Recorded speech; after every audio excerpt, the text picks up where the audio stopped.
Kita punya trauma, entah itu fiktif, entah nyata, entah apalah. Kita punya trauma kasus Siti Jenar. Orang yang mendalami la ilaha illallah secara intensif, ya, entah itu disebut kalimat sodo, bosuluk, boseloko, mbah kono pokoknya. Orang yang memahami la ilaha illallah secara intensif, itu pasti menuju ilmu hakikat. Dan menuju ilmu hakikat pasti ngalami hakikat yang khoyali. Ini rungokno tenan iki. Hakikat yang nopo? Khoyali. Dan hakikat yang khoyali ini mulai menipu. Ya, kalau sudah begitu ruwet. Misalnya ngeten nggih. Ketika kula maca nggih diskusi ini utai perdebatannya Kalijaga mbek Siti Jenar. Saat itu ada Sunan Bonang juga. Kamu sujud pakai apa Kalijaga? Ya pakai jasad. Dari Siti Jenar. Daging kamu itu hanya onggokan daging. Nanti itu jadi bangkai. Dan setelah jadi bangkai itu habis. Kamu nanti ditulis Tuhan tidak termasuk yang sujud. Kebuat yang mbok sujud itu bentek.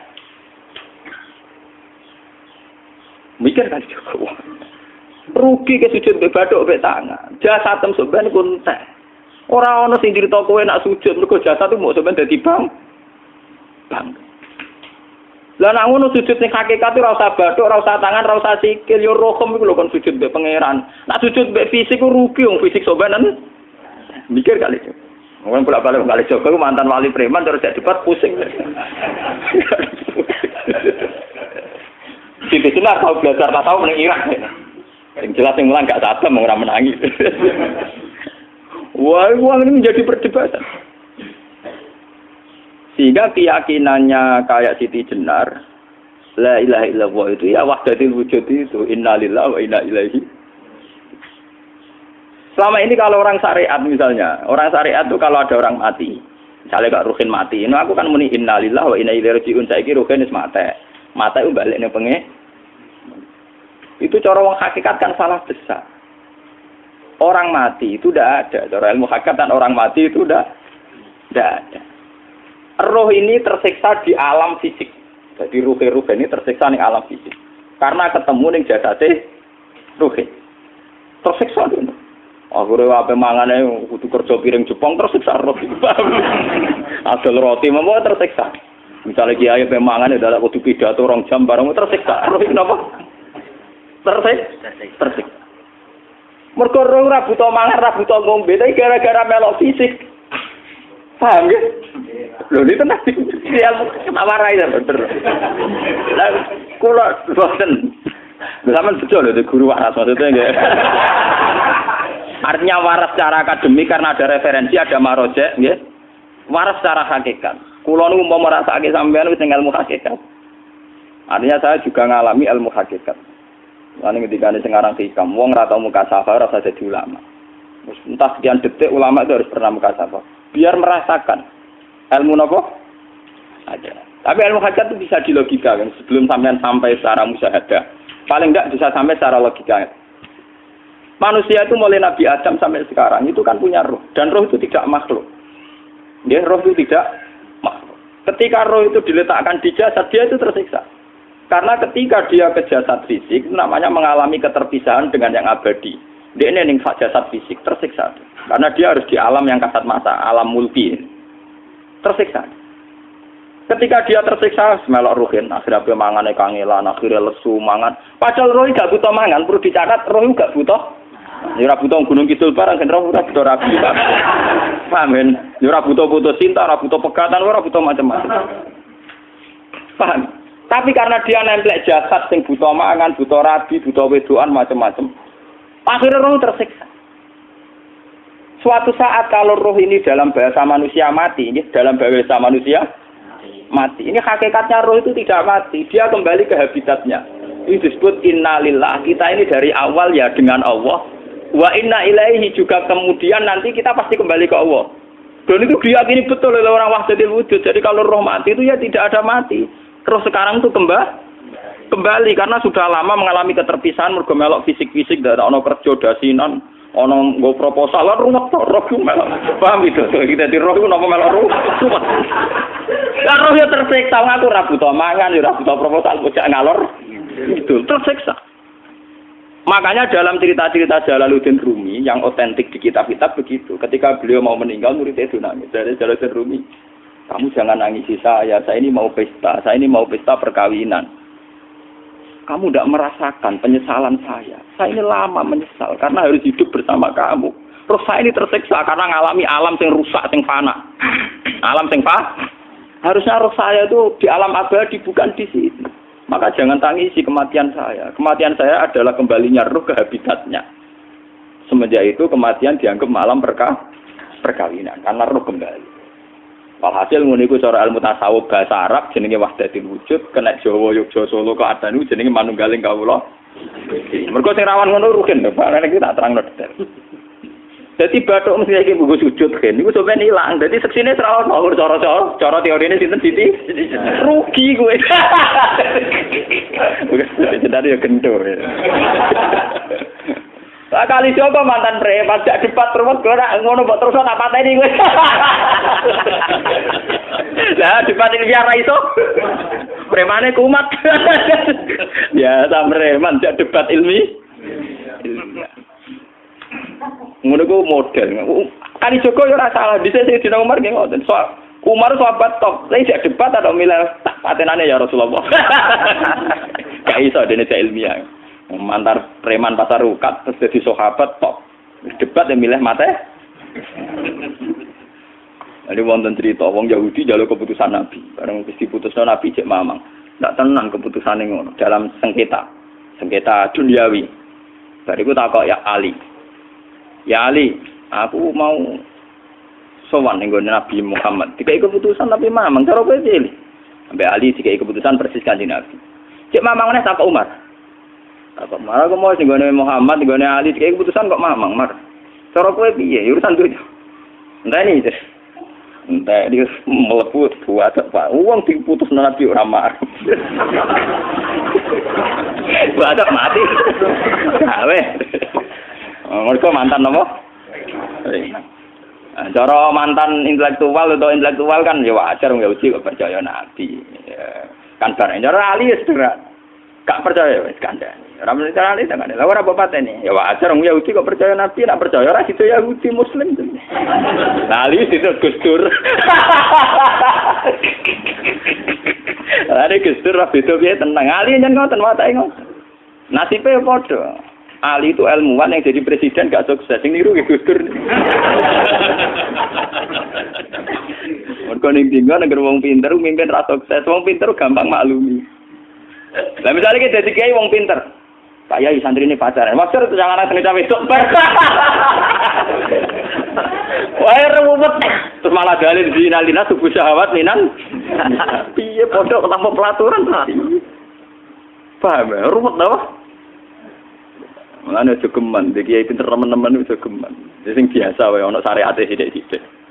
Sing kamane ana santri pacaran tersinggung, ana santri nakal tersinggung, sing ana rasane lha donya ana napa? Jadi nak meguru kula nu urusan ilmu semi hakikat. Mun gitu. Sehingga kayak Siti Jenar, cara pandang Siti Jenar itu masuk betul ning gone pemikiran para santrinya. Kados Ki Ageng Pengging siapa masuk betul karena masuk akal. Cara mereka napa? Betapa tidak ada artinya fisik ini. Nah, kalau semua fisik ini tidak ada artinya, kemudian yang ada artinya itu roh, perjalanan apa? Perjalanan roh, sehingga diartikan inna lillah wa inna ilaihi raji'un. Inna sholati wa nusuki wa mahyaya wa mamati ku lillah. Lah kemudian sekarang sampean tak tanya misalnya ini latihan ilmu hakikat. Wa mahyaya lan penguripan ingsun. Kalau ingsun itu artinya fisik atau jasad, itu keliru besar karena jasad tidak pernah hidup. Yang hidup itu roh. Paham ya?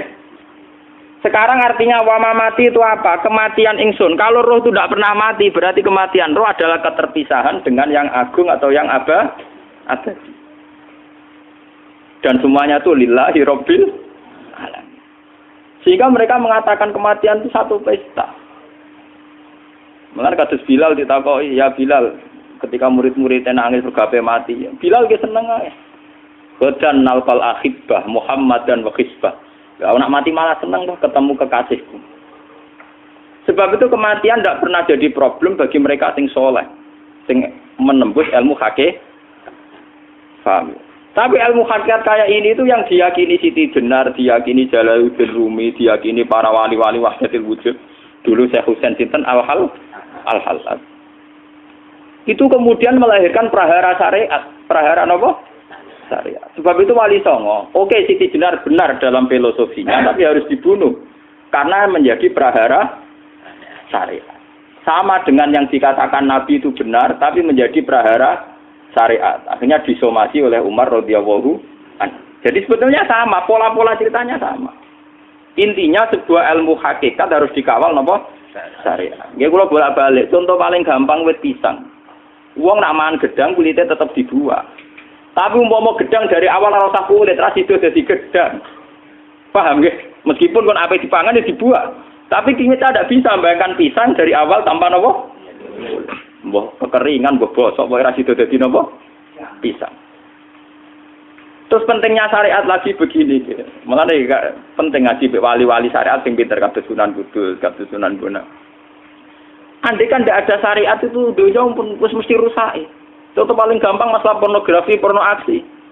Jadi jenar aja omongi ngono ibu ngakak-ngakak. Dari pangeran wis pirsa, kowe nek klambi pangeran ora tentu ora ya ora usah klambenan. Wong ora ana gunane. Kalau yang paling penting tuh nazarullah, kenapa kowe klambenan barang, wong kowe klambenan ora pangeran tetep pirsa. Nyatane si jenar nak mulang nggih coba klambenan nang intine napa? Dinya ada nabi Sunan Bonang. Nah, aku percaya kabeh nazarullah ora usah napa? Klambenan. Tetapi teori ora usah klambenan iki dienggo tenan. Mulane nek pas do wiridan aliran sesat ciri utama. Kira klambenan tenan. Lah ruwet to. Lho iki tenan iki cerita. Iki pentingnya ngaji nggih. Ben sampean ngerti variasi riwayat kemudian kita orang syariat harus kayak apa, kemudian kenapa menjadi aliran wahdatil wujud. Lah terus kita-kita ini kan orang syariat. Memang kalau manung syariat itu akeh kok sampean-sampean siji mesti ra kramat. Modele ora ada duwe bingung, ruwet. Urip wong syariat lho apa? Dineng bojo wedi, dineng tangga wedi, pengaruhe menurun. Pancen orang syariat itu banyak kriminal tauhidnya itu memang jelas. Melane kiai-kiai peken nak ketemu kiai-kiai sing setengah jaza peti mergo iso nebak atine. Ndekne meriang langsung. Sing kiai ra tau salat keramat padahal ngambungan wong. Sing dina salat pas waktu kok ora tau keramat. Wong ape buah utang tanggane iku keramat apane? Sing kono ngawar ngawur sowan pirang. Meriang oleh syariat ngadepi wong hakikat napa? Mulane jogeman ge dadi wong syariat sing ngene iku bahaya. Nah kula mboten ngarah. Sampai dadi wong syariat sing ra keramat.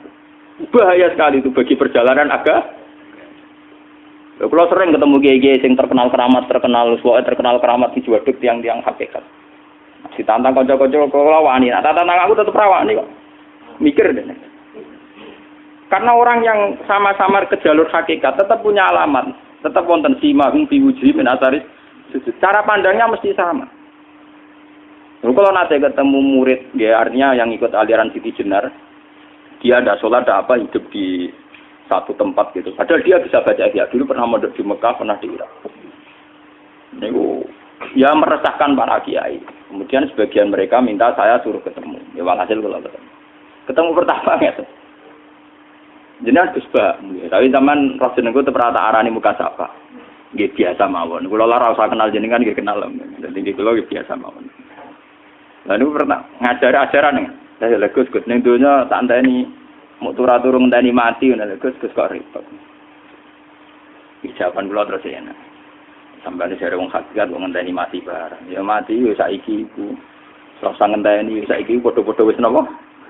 Wis mati. Ya saiki wis padha-padha wis urip. Wis padha kabeh. Nah cara ilmu hakikat kan terus sama semua. Napa? Sama semua. Tadi makanya itu tadi. Kalau baleni malih, logika hakikat itu begitu ya. Roh itu ditiupkan oleh Tuhan ke kita. Kemudian roh karena ikut alam fisik, alam jasad, roh ngalami yang kita alami. Nggih. Ketika roh ngalami yang kita alami, dia tersiksa. Nah, ketika roh sudah terpisah dari jasad yang mengekang, yang memenjara ini, dia senang terus kembali ke Tuhan. Ini disebut innalillahi wa inna ilaihi. Lah jasad ini kemudian menurut ilmu hakikat enggak ada gunanya sama sekali total. Hilang di telan tanah. Lah kalau begitu jasad iki nak mbok agul-agulan. Gusti bathuk kula tak nggo sujud tangan kula ndi buktine tangan wis ra ono. Bathuk wis ora. Mulane dari Siti Jenar, hanya wali bodoh kayak kalian yang punya ajaran bodoh begitu. Malah rasupan terus. Mulane Sunan Kalijaga semangat kon mateni mergo tambah omongane glodro ndi. Tapi yang enggak disadari Siti Jenar yaitu tadi. Inti dari ilmu hakikat itu kan tunduk sama kersane Tuhan. Kalau sudah tunduk pada kersane Tuhan, kalau kersane Tuhan roh kita harus di jasad. Dan wujud jasad kita ini juga karena kehendak Tuhan. Kenapa yang wujudnya jasad yang karena kehendak Tuhan engkau ingkari? Sementara wujudnya roh tidak kamu ingkari. Toh wujudnya jasad ya bi iradatillah wa bi masyiatillah. Wujudnya roh ya bi wujudit bi masyiatillah wa ira. Harusnya fungsi jasad juga harus kamu akui toh Siti Jenar. Wong sekarang kita punya jasad ya bukan karena kita, karena kehendak Allah. Kenapa kamu ingkari? Berarti kamu mengingkari kehendak meneng Siti Jenar.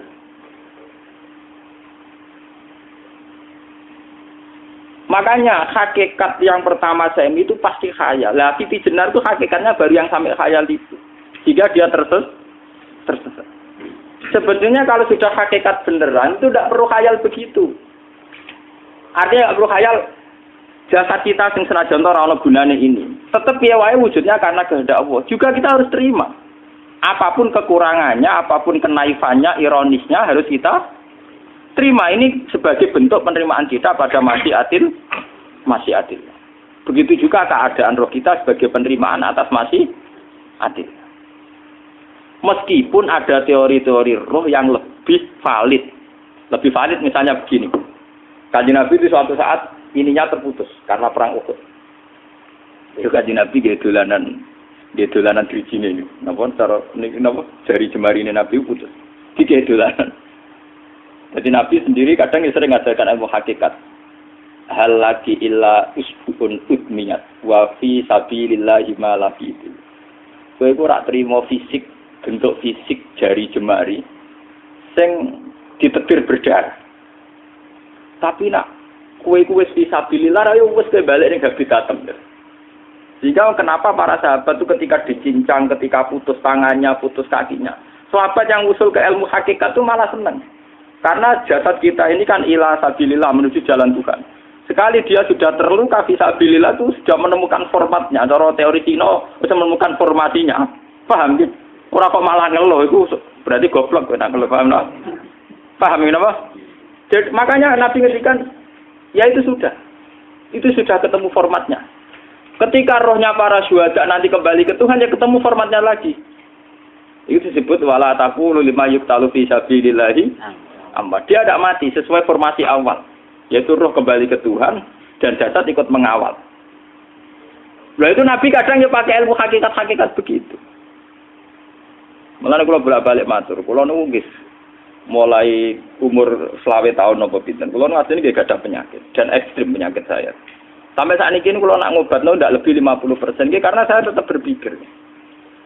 Misalnya cara syariat kan berobat, tapi cara hakikat apa betul keberadaan saya di alam ini penting. Sehingga aku kepengen urip tak bela-belani ngantek ndak atusan juta. Jangan-jangan penting mati ikuti bang uripku. Lah nak ngono lha apa tak bela-belani ndak atusan juta. Jadi misalnya kita berobat ya mau, ya dari Nabi kan berobat ya berobat. Pokoknya kita Islam masih mau geruda-gerudu, kadang orang paham. Sekali kamu mengamati dengan sisi hakikat, coba sekarang sampean pikir, coba sekarang nggak pakai logika hakikat, pakai logika syariat saja. Saya ini misalnya asetnya 10 juta, misalnya, saya punya aset 10 juta. Tapi misalnya aku rugi nawan atau dipengaruhi di masa depan soalnya, kalau kulo kan soalnya cara teori di masa misalnya kulo ruhin, artinya kere di duit 10 juta aset. Tujuan saya sembuh kan supaya aku iso sembuh sehat, engkau iso kerja untuk anak. Tapi karena saya sakit nanti operasi tidak 10 juta. Operasi tidak 10 juta. Wong aku repair mesti iso marisi anak. Apa meneh nak duit 10 juta tak ada gue berobat malah jelas ra iso marisi. Lah nak ngono penting matiku ya dibagi 10 juta. Karwan iso diwaris langsung. Sementara anak aku mari dibiayai 10 juta, orang mesti mari 10 juta mesti entek. Artinya tidak ada jaminan kalau berobat itu secara visi ke depan lebih baik. Soalnya malah ngentekno donya nggak jelas akibat positifnya. Misalnya tetap lumpuh teori loh. Bapak artinya apa? Teori hakikat tetap lebih benar bahwa hidup itu tidak ada artinya. Semua itu tidak ada artinya. Berobat apa berobat semuanya tidak ada arti. Teori loh gini. Sehingga kalau kita tengah-tengah aja tengah-tengah. Kasus kula misalnya loro nggih berobat. Gusti separuh kula nglakoni syariat, tapi sebagai kula ulama fikih iki separuh kula lakoni napa? Jadi kula tetep mboten ngarah obat 100%. Tapi orang ngarah berobat wong kula tiyang napa? Syariat. Tapi memang faktanya itu begitu. Cara Kanjeng Nabi kadang Kanjeng Nabi berobat. Kadang Kanjeng Nabi wis nikine tercincang dige guyonan. Wa laki illa usbuun udwiyat. Ora mbok driji sing gak melok-melok. Nah, bukti bahwa jasad itu begitu tidak penting. Kayak Sayyid Hamzah. Mula Sayyid Hamzah nganggep wahyu bentone ra karuan. Kalau teori Siti Jenar itu benar, teori Jalaluddin Rumi benar teorinya lho, ora kok ra salate lho nggih, maksud kok nang anut ra salate. Benar cara analisis roh. Ketika Sayyid Hamzah dinyatakan mati oleh manusia, oleh hukum manusia dinyatakan mati karena dia sudah tidak bergerak. Dalam teori hakikat kan rohnya Sayyid Hamzah sudah fi khawasili tuyurin khudrin. Rohnya sudah diambil Tuhan, tidak mati. Paham ya? Ketika rohnya Sayyid Hamzah sudah diambil, jasad ini sudah tidak punya rasa. Sekarang secara syariat kasat mata kita tahu, wong jasad nak diinfus, di sayat-sayat dioperasi ora krasa. Apa meneh saiki ruhe wis bisa. Lah ya jasad itu cek gampange, dioperasi dibius saja terus tidak kerasa. Apalagi rohnya sudah diambil. Nah saiki bayangkan, ketika Sayyid Hamzah itu sudah di atas, niku kira-kira delok wahsi ra wong bentuk. Lho wong kok baca igabus. Ketika jasad benar-benar tidak penting, kemudian jasadnya Sayyid Hamzah kan dicincang oleh wahsi. Ketika rohnya sudah diambil kan Hamzah tidak merasakan. Berarti Sayyid Hamzah guyu-guyu wahsi. Wahsi cek bentuk nih gabus dicincang. Paham ya? Lho niki tenan. Artinya ketika pandangan manusia iba kepada Sayyid Hamzah karena dicincang, dimutilasi oleh wahsi. Wahsi tidak mengalami Pak Sinten, Sayyid Hamzah tidak mengalami apa-apa karena rohnya sudah bersama Tuhan. Dan iso wae Sayyid Hamzah malah guyu-guyu wahsi. Cek goblok gabus kok dicincang.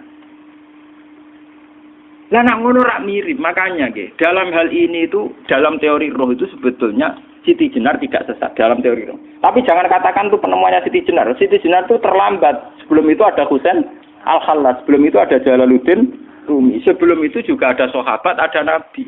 Cuma cara aplikasinya Siti Jenar melenceng. Jadi jangan katakan kok tak kampus-kampus. Itu pendapat Siti Jenar itu malah goblok meneng. Siti Jenar itu sanut. Paham? Maksud apa? Wis anut. Nah, teori yang sama terjadi pada Yesus Kristus. Ketika Yesus misalnya secara lahir dicincang, dimutilasi, diapakan oleh orang Yahudi. Sebetulnya rohnya dia sudah bersama Tuhan. Kembali ke Tuhan Bapa, nah cara Kristen. Nah cara Islam ya balik ini pangeran. Andaikan itu iya, itu ya tidak ada masalah. Karena hakikatnya dia tidak dicincang, tidak dibunuh. Andaikan iya, tentu menurut Islam yang dibunuh Yudas atau siapa itu yang masuk piala. Tapi sama sebetulnya teorinya sama. Kalaupun iya tidak ada masalah. Oke, kalau misalnya Nabi Isa karena ada kontroversi menyangkut dia atau Yudas. Sekarang yang Zakaria dan ya. Zakaria itu dicincang betul oleh orang Yahudi. Matinya dimutilasi. Tapi dia tidak apa-apa. Karena ketika beliau dicincang, rohnya sudah diambil. Ini rumah tenan kan. Ben kira untuk kendel mati paham kan ya. Dadi maksudnya niku kula ajari nak mati itu tidak problem ya. Niki kalau urip wedi lho. Nah ini bersamaan paham ya. Kaitan la ilaha illallah ini nanti semuanya sama kaitan sama apa? La ilaha illallah. Ini nanti ujungnya sama dengan la ilaha illallah. Begitu juga seterusnya. Misalnya Yahya kalian sinten? Zakaria. Ketika Tuhan ditanya, jadi tenggene alam malakut pengiran ditakok, ya Allah, Yahya dan Zakaria itu kan hamba pilihan engkau. Ketika dicincang kok jenengan biarkan. Endi Yahya Zakaria dicincang? Aku iku ora goblok dari pengiran. Sedurunge dekne dicincang jasate ruhe tak jipuk. Dadi dekne ora krasa blas. Begitu juga yang tafsir-tafsir sampean lihat wa Maryama. Sayyidah Maryam yang istrinya Fir'aun. Itu kan dia iman sama Nabi Musa. Asiyah imro'ati napa? Fir'aun. Asiyah imro'ati Fir'aun, ya. Itu kan dihukum oleh Fir'aun. Ketika mau ditumpahi napa? Batu besar. Iku Allah ketika di pangeran, ya malaikal mauti, cepat ambil rohnya sebelum dihunjami batu besar. Terus rohnya diambil. Sebab itu dalam hukum Tuhan, Tuhan itu tidak merasa bahwa Tuhan membiarkan Asiyah, membiarkan Hamzah, membiarkan Yahya, membiarkan Zakaria. Dalam hukum Tuhan, semua orang ini roh-roh terhormat. Akhirnya nak anggo teori iki sing nyincang malah goblok, wong gabus goblok cincang ngono dadi. Nak anggo teori iki malah berbalik, sing goblok sing nyincang. Paham? Yo ora kok sesuai sampean kiaskan saja. Wong dibius wae disayat-sayat gak krasa. Kaya apa nak ruhe bener-bener wis tercabut terpisah. Rasane ning ndi? Iku sing disebut wala taqulu limayuk talu fi sabilillah napa? Lah kemudian roh ini kemana? Nah, roh itu sudah menyatu dengan kalimat tauhid. Mesti roh itu bersaksi la ilaha illallah. Itu sing disebut ning alam roh ketika Allah tanya alastu bi rabbikum mesti qalu bala. Mesti mereka jawabnya napa? Bala. Karena alam roh tentu lebih mudah bersaksi akan keberhadiran dan keeksistensi Tuhan Allah Subhanahu wa taala. Paham ya, ini sama penting. Nah, ketika kalimat tauhid sudah menyatu kayak begini, itu mesti kalimat tauhid sing mesti langsung untuk swarga. Itu dimaksud Nabi mustaiqinan biha qalbu mukhlishon biha qalbu. Ati itu qalbu kan nggak bisa kamu artikan jantung atau liver kayak teori modern sekarang. Misalnya qalbun itu apa? Jadi kiai qalbun itu jantung. Nah, ngono beda mek liver. Lah liver apa kabidun niku akal-akalan aja padha ora paham. Bahasa kolbun, fikrun, aklun itu sesuatu yang misteri. Roh ini kemudian dengan kalimat tauhid sudah menyatu disebut mukhlishon biha kolbu. Ada tingkat kemurnian hubungan roh dengan kalimat tauhid. Lah kalau begitu pasti dakhalal jannah. Karena tidak mungkin kalimat tauhid kok di neraka. Lah ini ngomong masalah-masalah hakikat. Wong sing gak tahu petualangan hakikat, momene sing sering bingung bakas duit, bayar kredit, utang jatuh tempo, ora usah melok mikir, utek wis entek go mikir duit.